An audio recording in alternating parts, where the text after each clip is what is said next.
Whatever success the exopolitical activism of the disclosure movement does have, it will not have been possible without decades of work by hundreds of researchers like the two presenters you're going to see today. So please welcome to X Conference 2009, Art Campbell and Bill Kirkland.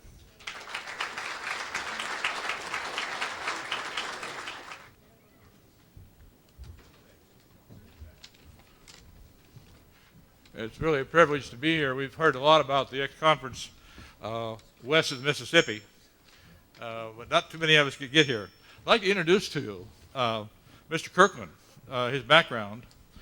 He's a graduate of Montebello High School in California, and he was, as Stephen mentioned, a high-altitude chamber specialist, and he was trained at Gunther Air Force Base in Alabama in the early 50s. He attended Long Beach State College and had a major in applied math and physics. He worked for North American Aviation in Burbank, California, Collins Radio at Newport Beach, Montebello Lockheed Missile and in Montebello, California, Lockheed Missile and Space in Houston, Texas for NASA, and he worked on the Apollo 14 simulator in Houston. He's a retired executive from the U.S. Department of Agriculture. Has 25 years in computer and 4 years in the military service. He served your government and mine for 29 years. It's my great privilege to present to you Mr. Bill Kirkland.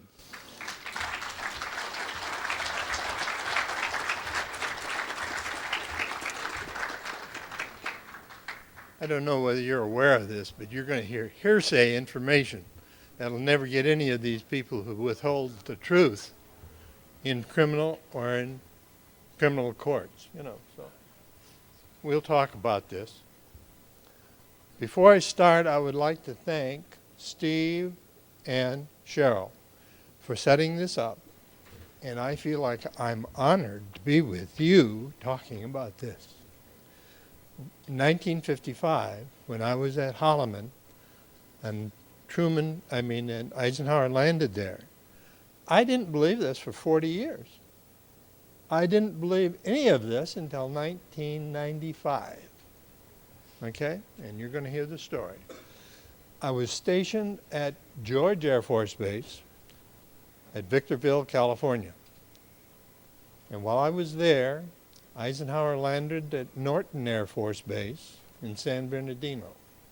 A friend of mine who went to the same school that I was Ben Luth, and Ben went with the ambulance down to Norton to protect the Eisenhower train in case something went in, a plane in case some accident took place. When he got back, I asked him, Ben, what happened? And he said, Eisenhower landed, met some of the officials, he said, went aboard a C-45. I didn't know what a C-45 was. I had to find out. He says, and then headed off towards Palmdale or towards Edward or Muroc, depending on how you wanted to look at it. That's the wrong way from Palm Springs. It's to the northwest, and Palm Springs is to the east of Norton.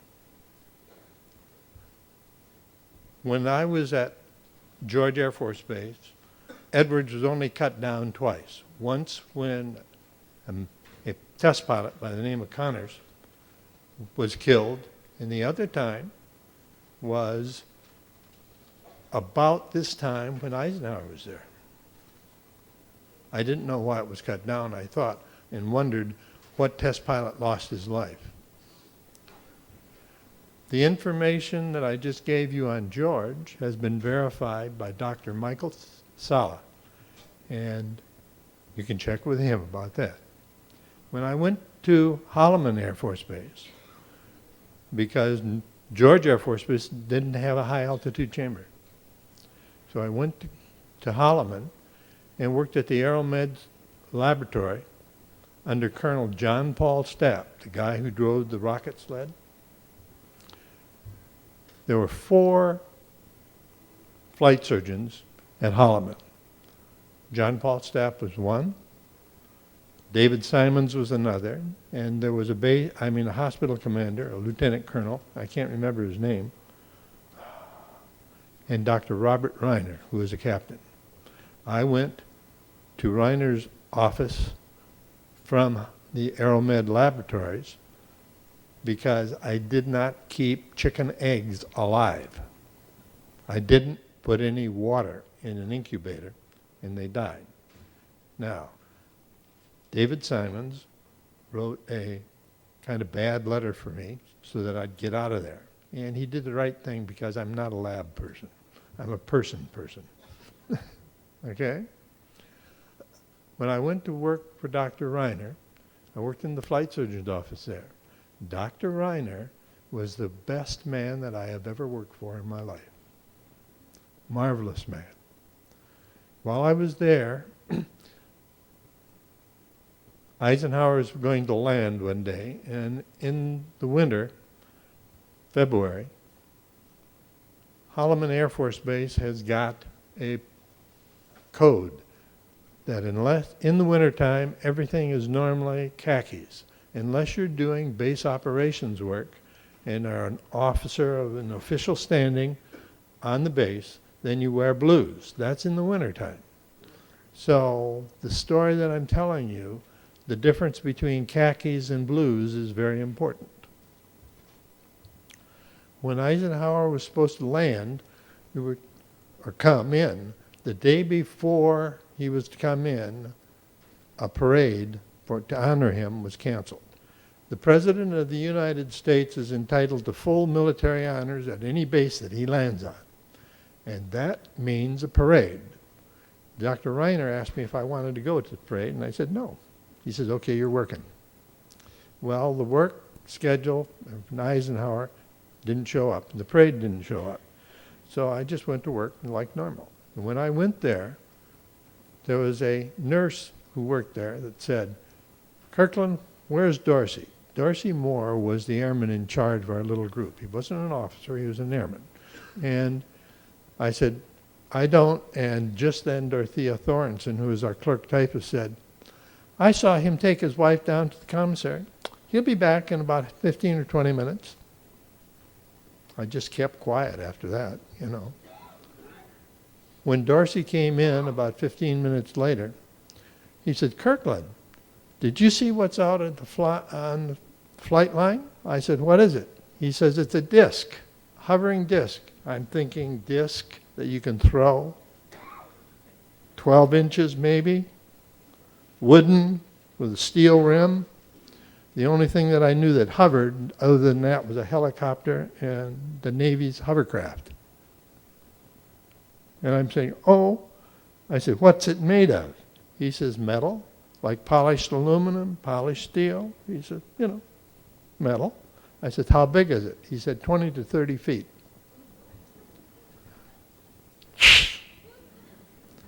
I said, no, I haven't seen it. He said, you want to see it? I said, yes. I said, I'd like to see it. He said, go out to the front of the hospital, he says, and look down at the flight line. He said, you'll see it. I said, with my luck, I said, I would go out there and it wouldn't be there. He said, I wouldn't say that. He says, I took my wife to the commissary and it was there 30 minutes later when I left. And I said, well, I'll ask. In a base where there's war conditions, regardless of where you're at, you're on 24/7. And if you leave your assigned spot, that's against the law, military law. So I asked the nurse who had asked the doctor if I could go out to the front and see it. She looked at the doctor, and the doctor said no, so I didn't go. 9 o'clock, go for coffee. Coming back from coffee, I'm following two young pilots. The one on the left is in khakis, the one on the right is in blues. The one on the left said, why the blues? He says, I'm the officer of the day. He says, I've been down at base ops all day. He said, waiting for the plane to come in. He said, Air Force One? He said, yes. Air Force One, that was the first time I heard Air Force One. I didn't know what it meant. I had to ask that too. Well, in the 60s, that was very common, but in the 40s, it was the first time I heard it. He said, well, what happened? He said, he landed, He turned around on the active and shut down. And we were told to turn off our radar. Why were you told to turn off your radar? I don't know. He said, we were told to turn it off, so we turned them off. And then the guy in the khaki said, I heard that the one that was brought down at Roswell was brought down with Doppler radar. And he said, I don't know. They were continued talking. What happened after that? He said, they came out over the mountains, across the proving ground, White Sands Proving Ground, across the monument, and the guy on the left, again, the khaki guy said, I heard one landed at the monument. He said, the other one said, I don't know about that. I'm telling you what I saw. He says, two of them came over. One landed on the active in front of the plane, and the other one hovered overhead like it was protecting that plane. He got out of his plane, walked to the UFO, and the door opened, and he walked inside. How long was he in there? About 40 or 45 minutes. Could you see? Were they grays? He says, I couldn't see. I didn't have binoculars. Who had the binoculars? The tower. Could they see? No, they didn't have the angle. This is all going on while I'm walking behind them, probably no more from here to the lobby area. And as they were doing this, one of them said, did you see, the one on the left again, did you see the autopsy film? And the one on the right said, yes. Do you think it's real? I don't know.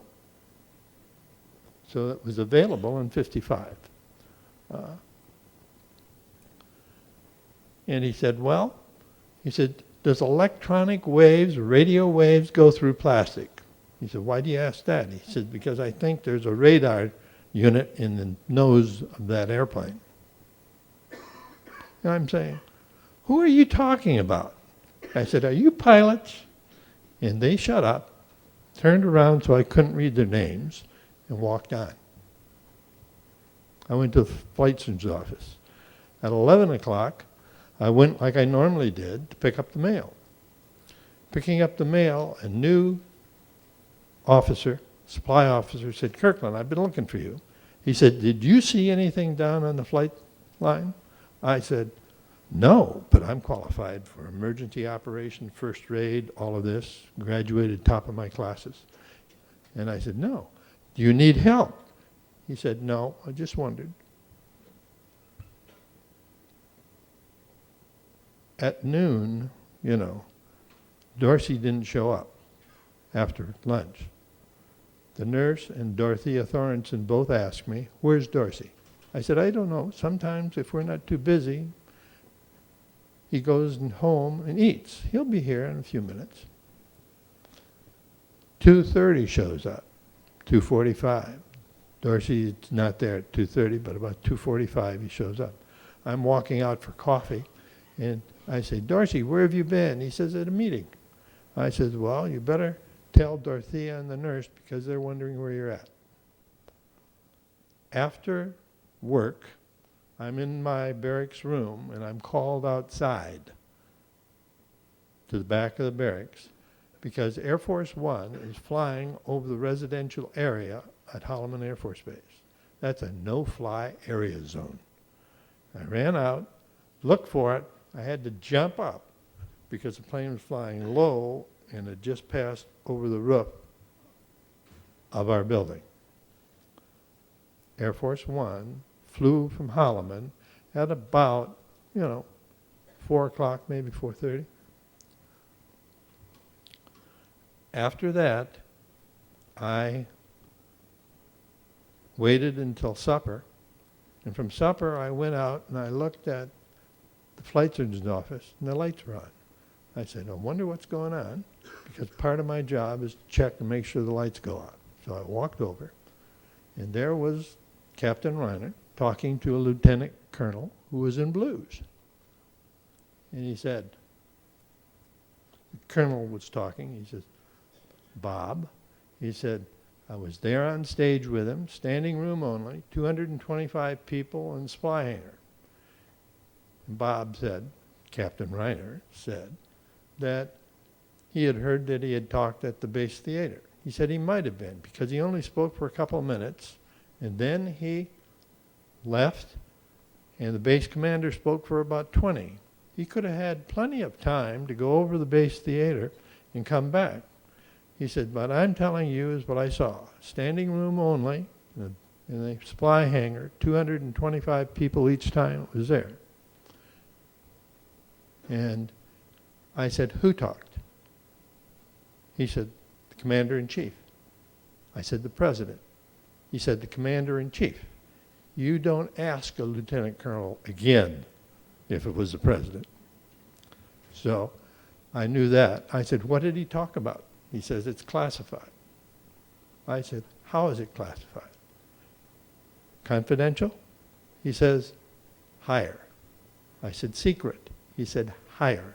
I said, O. He says, what's the O? I said, I'm only classified as secret. It's none of my business. And he said, I would not say that if I were you. Okay? About 3 months after that, I was getting ready to go overseas, and I asked a bunch of guys that were there, and because I said, I have never heard a president talk. Have any of you ever heard a president talk? They said, yes. One of them said, yes. I said, who? He said, Eisenhower. I said, where? He said, the base theater. And another airman said, hey. And the conversation stopped, just like that. That was in 1955. I didn't believe in these things for 40 years. 1995, I was listening to a man by the name of Mike Murphy in Kansas City. And Mike Murphy was interviewing a guy by the name of Bob Dean. But Mike kept calling him Bob O'Day. Don't ask me why, I'm just saying that he did. Bob Dean said that he had talked to a man who was a crew member aboard Air Force One that landed at Holloman, and Holloman got at Holloman, Eisenhower got out and went aboard a UFO.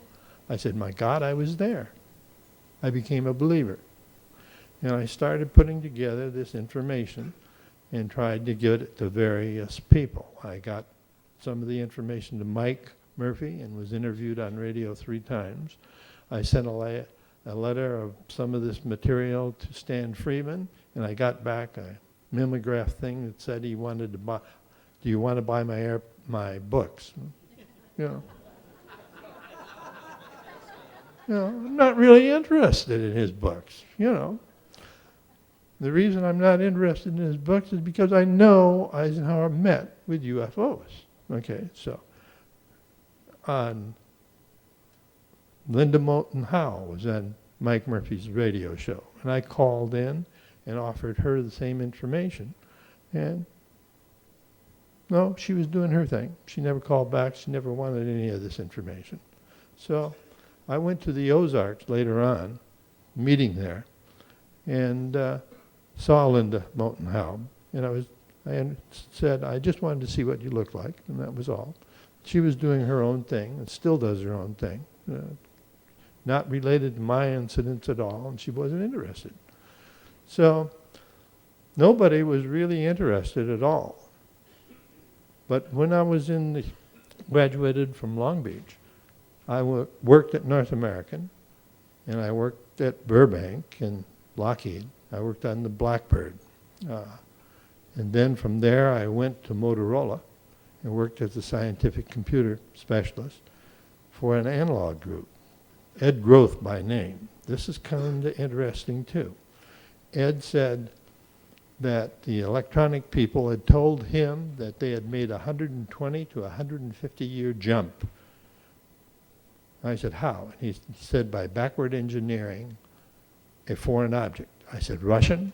He said he didn't know where it came from, but it was backward engineered. About a week later, an electrical engineer told me that the guys who were doing the backward engineering had said that what they were backward engineering was a computer. And this computer carried 30 digits of accuracy. Where do you need 30 digits of accuracy? Only terrestrial. Only interstellar. You don't need it on this earth.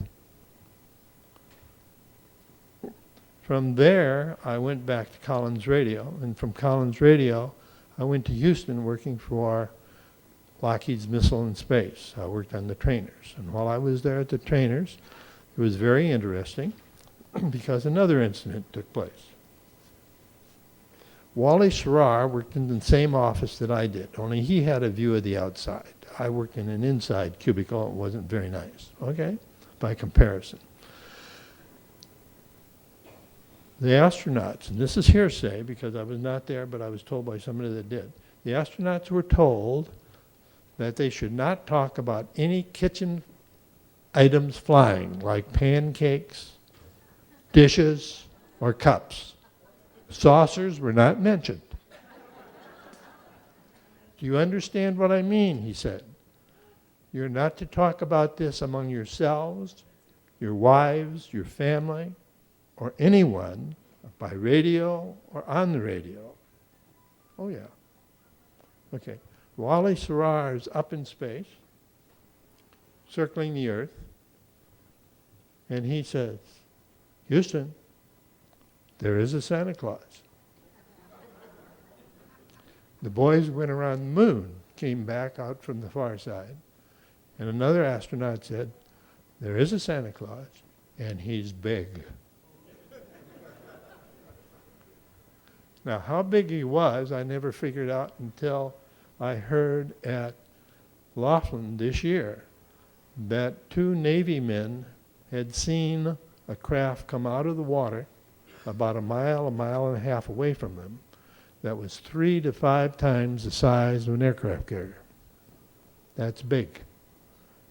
It carries about 10,000 people.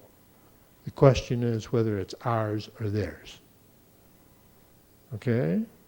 Now, the verification of my story at Holloman was done by Art Campbell, and Art has recorded information of a woman whose father became a fireman.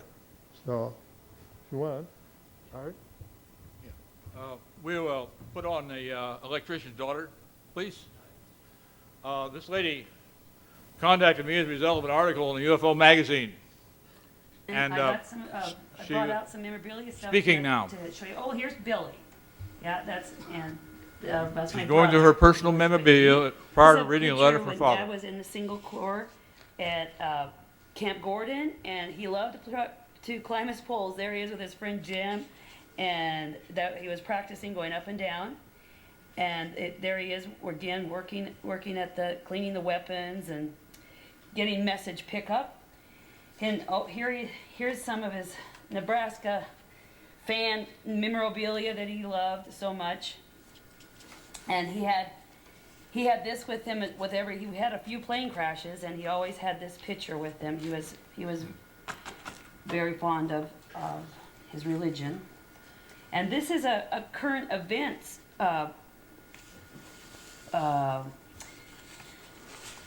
school newspaper that we used to get every week. This was from in the week of February to March 2nd of 1956, and it was showing these Air Force balloons that were going up. It was every other day in Hollerman. We used to just run around and we didn't know that there was anything exciting to know about it. We just thought it was very normal. Oh, and here's some pictures. My dad loved also to do photography, and here is this is Dad at it was with Nixon and Agnew in 1972, and this is in Omaha. Nixon was here in Omaha in 1970, and he got invited to the inaugural ball. And he didn't have his flash, and he was so upset. But there is his own picture, and he was quite involved with the party. He used to fly the Republicans locally when he moved here in the late '60s. He flew the party members to meetings over southeast Nebraska, and then when Nixon came, he flew the Republican National Committee members in 1970 when they were stumping for Nixon, and he suggested that they talk about the Nebraska football because they played in the Orange Bowl in '69 for the national championship, and so Nixon started his speech in Omaha with Dad's idea about bringing up football, and he also played in Tarkio. because he was a stocky person. He loved his football. But anyway, there's some other things here. So I've got some letters right here. I'm sure I'll find that one. Yeah, here's the one that Mom and Dad wrote. Okay, that's Auburn, Nebraska, October 26, 1989. Dear kids, it's beautiful fall here with the usual pumpkins up and down the main drag. Kids are getting excited. Your father and I are doing well. Heard from Helen. She said the grandchild came on time, and although Sharon was in labor, well, we don't need to talk about that. Anyway, Dad has just come from the kitchen with a cup of coffee, and he says he doesn't mind telling the fireman story again, but you kids know it better after all these years. But he'll recall what he can. All right, this is the part. Well, you kids and Mom moved down from Albuquerque. I think it was in the summer of 1954. As you recall, I had taken the Hollerman job that previous winter, and Mom wanted us all together, so we rented a place over near Dudley Elementary School on Maryland, wasn't it? Remember, you kids could walk to school. You were in the 4th grade, and Billy was in 1st or 2nd. Anyhow, sometime after Christmas of '55, we were told President Eisenhower was coming. So George, our boss then at the electric shop, went to a meeting to find out more. He would not be inspecting anything, and they said just carry on as usual. If you see the president, don't gawk, wave, or anything, just carry on. So the day the president came, we went out in the truck to a job where we were replacing some wire down the flight line. It was really old stuff, but that put there in World War II, and unsafe. So we heard the president's plane in the morning, lining up for an approach, and watched it land on the far runway. So we waited for it to taxi over to the flight line so we could see him. But we didn't hear it anymore, and it had shut down somewhere out there.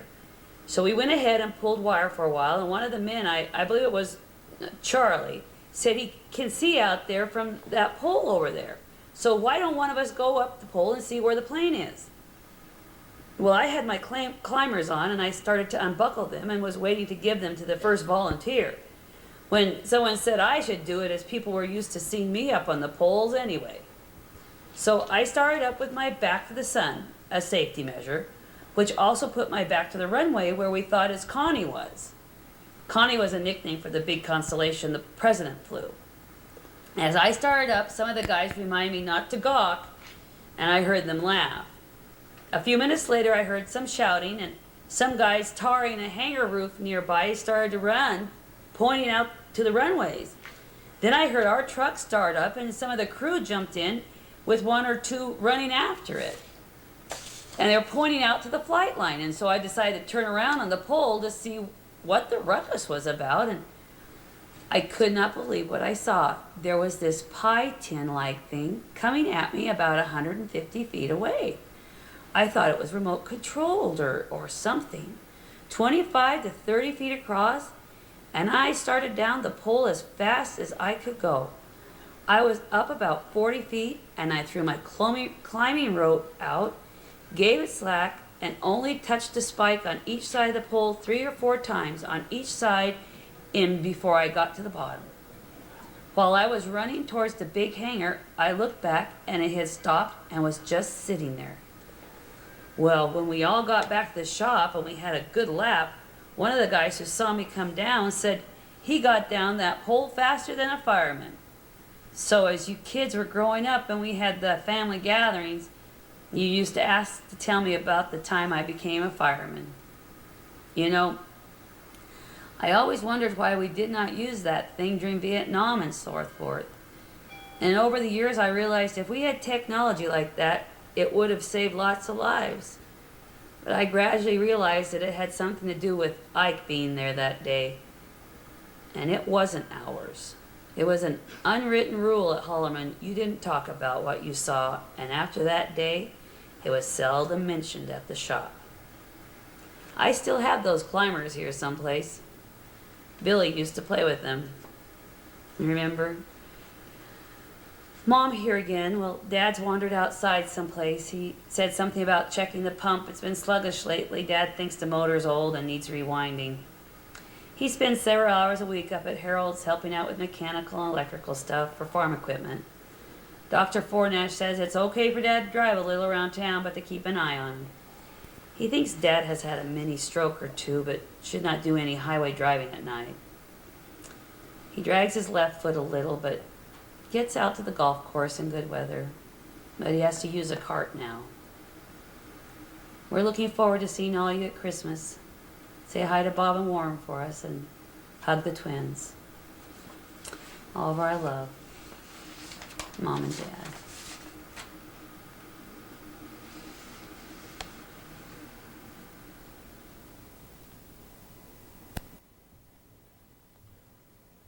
Art and I got together over 3 years ago.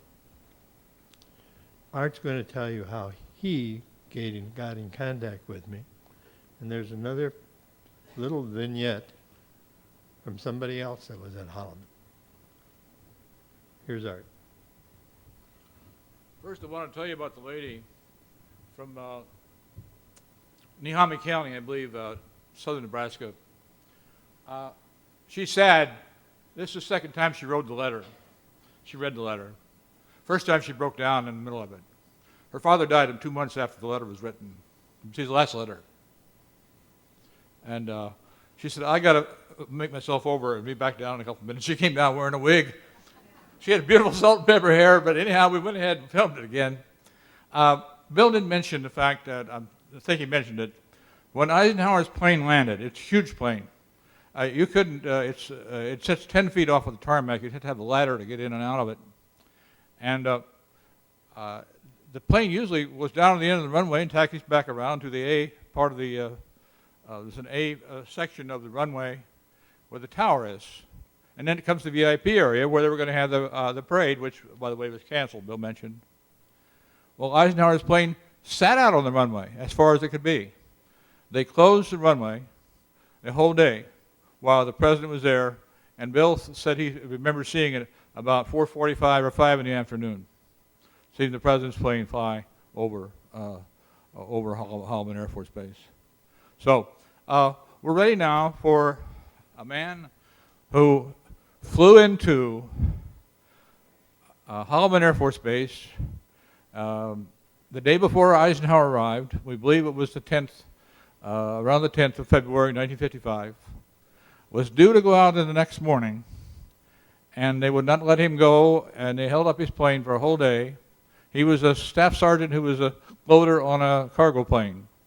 This man saw Ike's plane land and heard President Eisenhower speak at Holloman, February 10th, 1955. Okay, ready for the airman, please, Sergeant Wyckoff. We've had to use pseudonyms for our people. Air Force There we go. in 1950, well, this was actually 1951. I was in an airplane accident, and I had another airplane accident where I split my head open, and it ruined my back. My wife had just lost her first child, He was and a the tail gunner in chaplain World War at II. base command 43 said, missions over Japan. You know, you're due to go to Korea, but in your condition, if you volunteer for Bacalar Air Force Base out in Indiana, any other, that's where you go. So we were fortunate. We went there and stayed there. And my wife was pregnant with our the second child. And I says, they can't send me overseas. Let's just stay in the next year, and then we'll get out. So that's what we did. While I was out in Indiana, my job was loading and delivering cargo. We went to Washington, where they opened the new base with cargo, and just kind of anything they wanted, we would fly it. What other bases did you go to? Well, I went to March and Holman, 2 or 3 times. We hauled what we think is stuff for the atomic bomb. Dave, what do you recall about Holloman?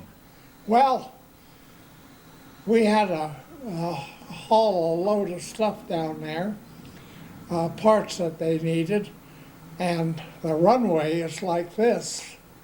And I never seen anything like that before. And anyway, as we were there, we saw Air Force One come in. And we didn't know who it was. And then an officer come around and says, "You can't leave." And I says, "Well, the pilot said we have to leave." And he says, "Well, President Eisenhower's here, and you can't leave the field until he's gone." And I says, you could hear him over loudspeakers, but it didn't do any good, you know. I would have liked to have seen him. And this officer, that we didn't have the clearance to go into the mess hall. And one of the other officers, a higher ranking officer, came to us and says, "Would you like to go in and eat and listen to a speech?" And most of us said, "Yeah," because I'd like to see him. I didn't get to shake his hand or anything, but because I didn't have the right badge clearance to go in, but they did leave us go in at the very end, and we ate and listened to his speech. What do you think of him? I thought he was great. He had a lot of good ideas. Maybe he had some I disagreed with, but I don't agree with everybody anyway, you know. Well, Dave, do you remember what date that was that you were there? The reason I know it, when he was there is here's when I got discharged. He was there in mid-February of 1955. That was my last trip that I made while I was in the service. Then I was discharged and I came back home to the Bay Area with my family.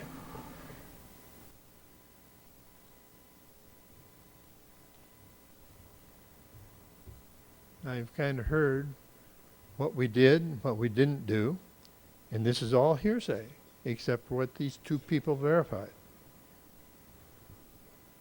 We're about through with our presentation. If there's any question about this, you should remember that we got in contact with a couple of the people that I knew, David Simons and Kittinger, who I flew with. Now, these are the 2 men, David Simons, who jumped from 108,000 feet. He's a medical doctor. And Kittinger, who jumped from 102,000 feet from a gondola. Almost exceeded the speed of sound coming down. One denied it, and the other one didn't even bother to answer. Kittinger at least acknowledged that I hadn't gotten sick aboard his airplane. Okay? If there's going to be any questions, come on up, pick up one of the phones, and we'll answer to the best of our abilities. The microphone in the center of the room. We have a few minutes left for questions. Would like to mention while the first person is coming up that this gentleman lives in the Bay Area. He was in a wheelchair and not in very good health. But he was one of the few people we were able to find that indicated that he had seen Eisenhower and seen the plane and heard him speak. He saw the plane land in the morning, and they were due to go out with Indiana back home, and they had closed the airport. And Bill told me that as soon as I came in, they parked the airplane at the far runway, and they closed it. They called it an active runway, and as long as Air Force One was parked at the far end, it was still active, even though the plane wasn't taking off. Stayed there as far as we know, maybe till 10:30, 11:30, or 12, when we think it was towed back over to one of the hangars. We were in contact with 8 guards. We know of 8 guards. We found 2 alive, and got information from one of them. Okay. Yes. I'm sorry. We were in contact with some Air Force One people. We were able to find a guard who was with the plane. Now, the plane was parked perpendicular to the UFO that landed in front of the plane. This is when the president got out and walked in for 40 minutes or so. So the air crew did not know what was happening because their airplane was parked perpendicular. We suspect that Colonel Draper, the pilot, knew, and 1 or 2 of the Secret Service agents. How we were able to determine how President Eisenhower got there, he went hunting in Georgia, at Thomasville, Georgia, where he'd been before. On the plane had 13 Secret Service agents. One of the Air Force men, one told me that they only took 4 or 5 when Ike went hunting. Ike was going into the plantation of Secretary of Treasury Humphreys, whom he had appointed, and he stayed there because of his privacy, and the press couldn't go in or out of this plantation. Now, there were 30 reporters with Eisenhower, not on his plane, on a separate chartered plane. The Red Chinese were shelling Formosa. We were evacuating the islands of Quemoy, Matsu, and they called it the Formosa Crisis.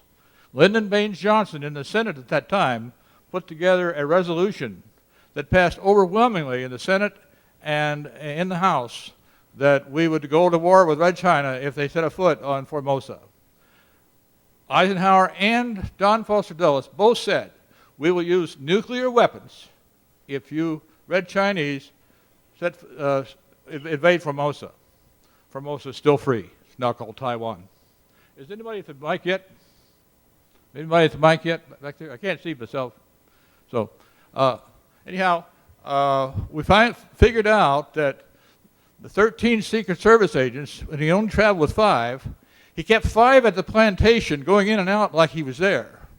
And then he came down with a case of the sniffles and was not available for 33 hours. While he was having this severe case of the sniffles, he lands at Bill's Air Force Base, Holloman. He's there, we think, 6 or 7 hours. Now, he arrives back at Thomasville. They're having a big party. All the press for miles around had been invited by Secretary Humphrey to the Glen Everin Country Club at Thomasville, Georgia. Free booze, meal, entertainment, all the press in the country for miles around were at that party. It wouldn't have been a soul to see Ike land 25 miles north at Spence Air Force Base when he came back in. Well, you've heard the story, and that's it. That's all there is. Does this event with Eisenhower fit into any timeline you may have constructed in terms of what came after this, if this was his first? There's some things that came afterwards that we're aware of that may or may not be connected. It's our understanding, at least mine, that the extraterrestrials are very interested in our nuclear progress. And they first started showing up a year or so after we dropped the nuclear bomb, the first one set one off in Alamogordo. And I have a feeling that they may have been behind the early peace talks. Eisenhower went to one in July in Geneva called Geneva I in July of 1955. And Red China was there, Russia was there. And by the way, the Russians were changing governments, and you know, they were pretty shaky at that time. And Stalin's appointee at the time was Malenkov, had been replaced because he didn't make the 5-year plan, which is one of many. And they were getting ready to replace him with Brezhnev, by the way, who was kind of a crony of Khrushchev. So we were having a Russian government change. At the same time, they were having the Red Chinese shelling Taiwan, and the president goes hunting. Incredible, incredible. But as far as we know, that's the only aftermath of what may have happened. And Ike, of course, had his first heart attack in September in Denver that year, 55. Sir, did either of you get any indication of what was the content of that speech? Because we'd like to be able to know if there was anything disinformationally spoken or some allusion to what he was actually there for. I have no idea what was spoken. I really don't know anything that was said. I had no indications that there were people who even, were going to talk. All I know is from the indications that the lieutenant colonel said in the flight surgeon's office that the president had spoken.